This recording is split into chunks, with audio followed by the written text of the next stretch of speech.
আজকের টপিক হচ্ছে ভূমিরূপ। আমরা এর আগে ভূমিরূপের অনেকগুলো প্রশ্ন করেছি। আজকে আমরা নতুন এক রকমের প্রশ্ন পেয়েছি, সেটা হচ্ছে মিল করো। এগুলো পরীক্ষায় অনেক সময় আসে। আমরা তার মধ্যে একটি মিল করো প্রশ্ন আপনাদের সামনে তুলে ধরছি। প্রথমটি দেখো কি আছে। এটনা, এটনা, তারপর আল্প পর্বত, ব্ল্যাক ফরেস্ট আর হিমালয়। আর ডান দিকে কি দেওয়া আছে? ভঙ্গিল পর্বত, আগ্নেয় পর্বত, ভঙ্গিল পর্বত, স্তূপ পর্বত। এবার এগুলো যদি মিল করাই, এটনার সঙ্গে আমরা কাকে মিল করাবো? আগ্নেয় পর্বতে। আল্প পর্বতের সঙ্গে কাকে করাবো? ভঙ্গিল পর্বত। তার সঙ্গে ব্ল্যাক ফরেস্ট কাকে করাবো? স্তূপ পর্বতের সঙ্গে। আর হিমালয় কাকে করাবো? হিমালয় একটা ভঙ্গিল পর্বত। তাহলে এইরকম করে ম্যাচ করে দিলে আমাদের উত্তর হয়ে যাবে। তাহলে মিল করাটা কমপ্লিট। এরপরে আমরা 15 নম্বর প্রশ্নের দিকে চলে যাব। 15 নম্বর প্রশ্ন কি না, তো মালভূমি কাকে বলে? মালভূমি কাকে বলে?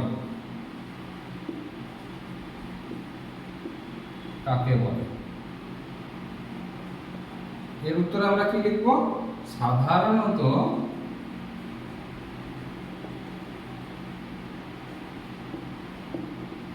তিনশো মিটারের বেশি, 300 মিটারের বেশি উঁচু বিস্তীর্ণ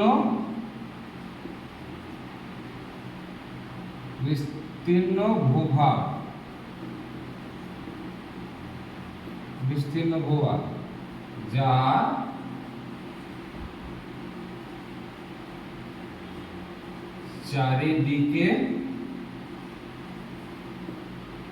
চারিদিকে খাড়া ঢাল থাকে। খাড়া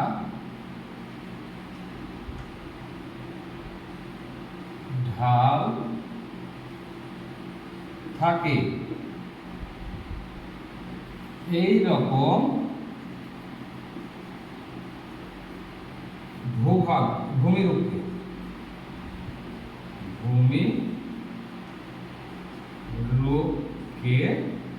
আমরা কি বলি? মালভূমি বলি।